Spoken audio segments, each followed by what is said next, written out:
sommaire de cette édition d'Œil en Côte d'Ivoire, le Premier ministre Ahmed Bakayoko est mort ce mercredi à l'âge de 56 ans dans un hôpital en Allemagne des suites d'un cancer. Des membres de l'opposition en Tanzanie ont appelé les autorités à donner des nouvelles du président Magufuli qui n'est plus apparu en public depuis le 27 février, suscitant des interrogations sur son état de santé. Et puis l'ex-chef de l'État Lula s'est affiché en leader de l'opposition au Brésil avec un discours virulent contre le président Bolsonaro lors de son premier discours depuis qu'il a recouvré ses droits politiques.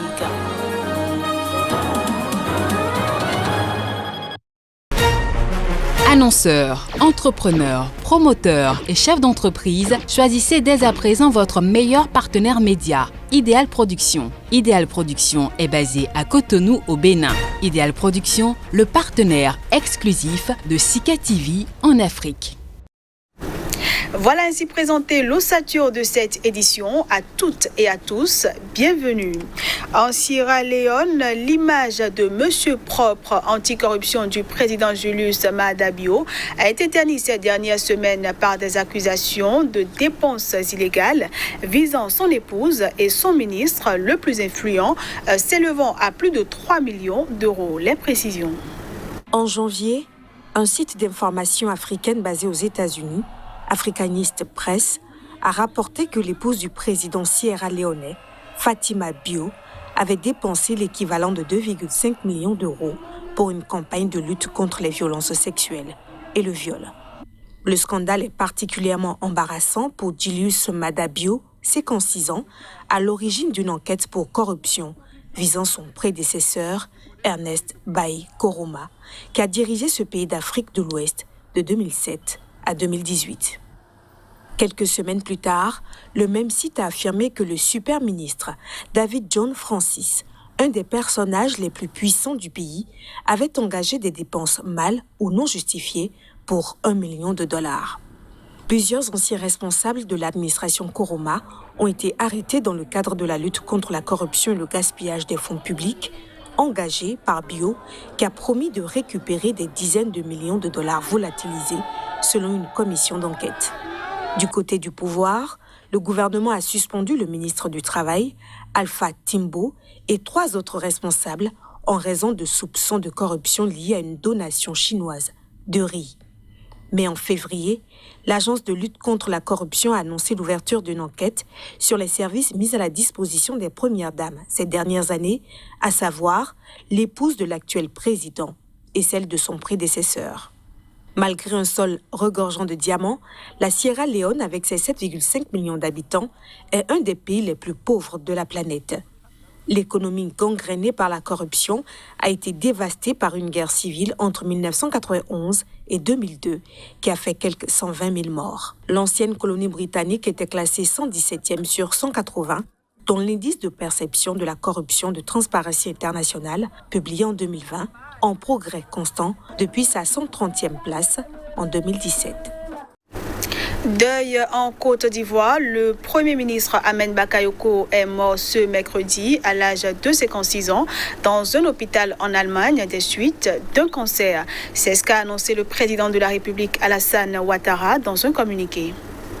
La nation tout entière rendra un hommage mérité à nos héros. Comme ce 22 janvier, où il recevait le corps des 4 soldats ivoiriens tués au Mali, Ahmed Bakayoko aura été sur tous les fronts de la vie sociopolitique de la Côte d'Ivoire jusqu'à ce 10 mars 2021 où il s'éteint. Je rends hommage au Premier ministre Ahmed Bakayoko, mon fils et proche collaborateur, trop tôt arraché à notre affection, a déclaré le président Ouattara dans un communiqué lu à la télévision publique. Ahmed Bakayoko, qui avait eu 56 ans lundi, avait succédé en juillet 2020 au poste de Premier ministre à Amadou Gon Coulibaly, décédé quelques jours après son retour d'une hospitalisation et d'une convalescence de 2 mois en France pour des problèmes cardiaques. Bakayoko, qui était également ministre de la Défense, avait été évacué en France par avion spécial pour raison de santé avant d'être transféré dans un hôpital en Allemagne le week-end dernier. Le sentant incapable de reprendre ses fonctions dans les brefs délais, le président Ouattara a nommé lundi le secrétaire général de la présidence ivoirienne Patrick Hachi, premier ministre par intérim pour le suppléer. Ahmed, comme les Ivoiriens l'appellent souvent, n'était pas un grand orateur, mais il avait les qualités d'un tribun, la voix, la stature, le charisme. Il parlait à tout le monde, même lorsque la Côte d'Ivoire était divisée en deux camps irréconciliables, rendait des services, cultivait ses réseaux dans tous les milieux, politiques, artistiques, sécuritaires et diplomatiques. Tout ceci est désormais du passé. La Côte d'Ivoire et surtout le président Ouattara vont le pleurer longtemps. Des nouvelles du président de la République, c'est ce que réclament des acteurs politiques de l'opposition en Tanzanie.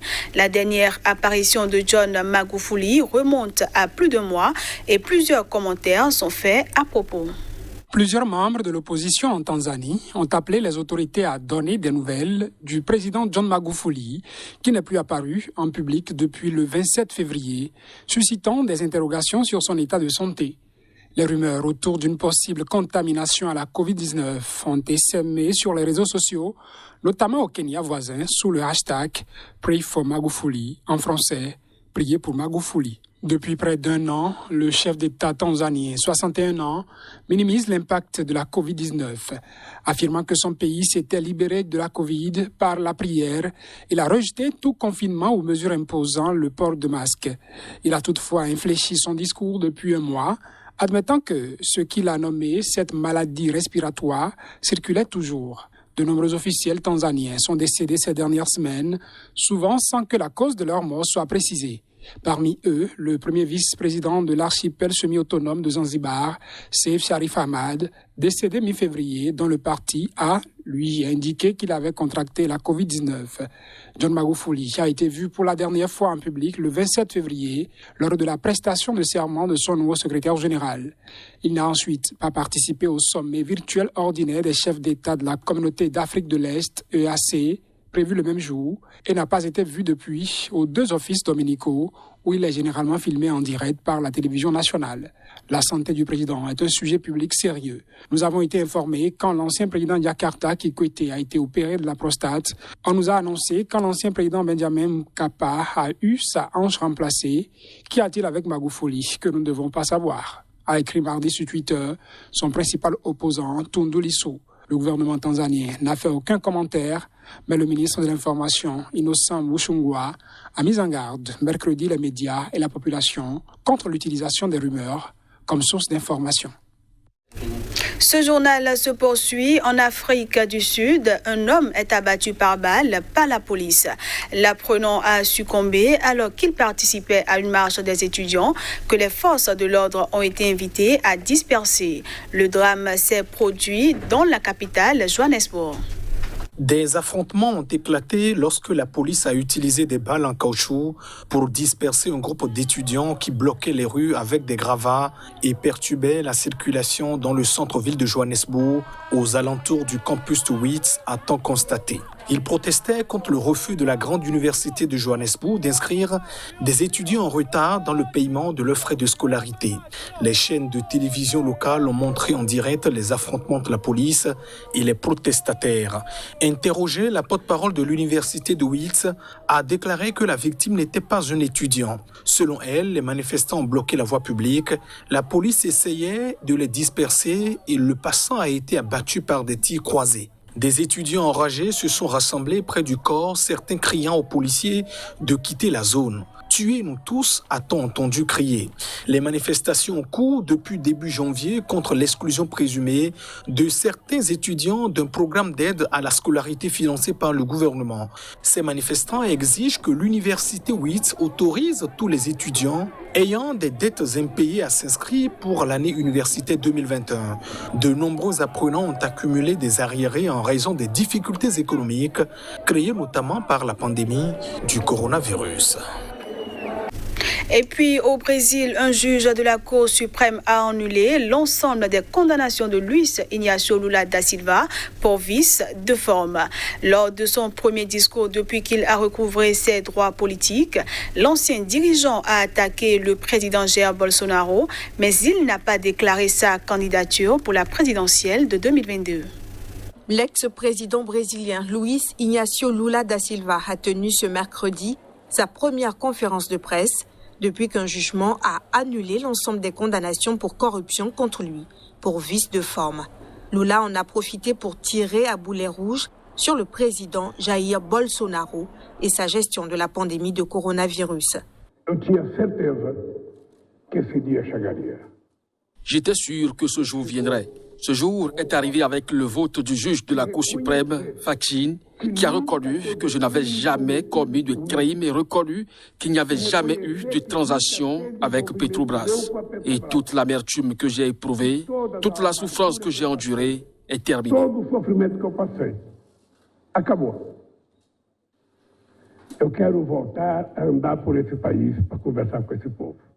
Je veux parcourir à nouveau ce pays pour parler aux gens. Le peuple ne peut pas permettre à un citoyen qui cause les maux, que Bolsonaro cause au pays, de continuer à gouverner et à vendre le pays. Je ne sais pas quelle attitude nous devrons adopter, mais nous devrons faire quelque chose, camarades, pour que ce pays puisse se développer à nouveau.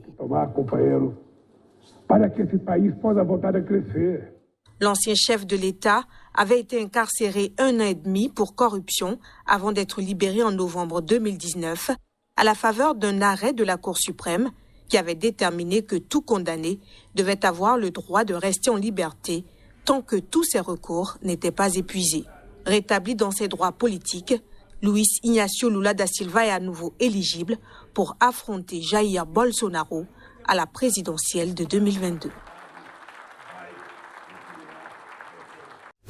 Fin de cette édition. Merci à tous de l'avoir suivi.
Restez informés à chaque instant sur SICA.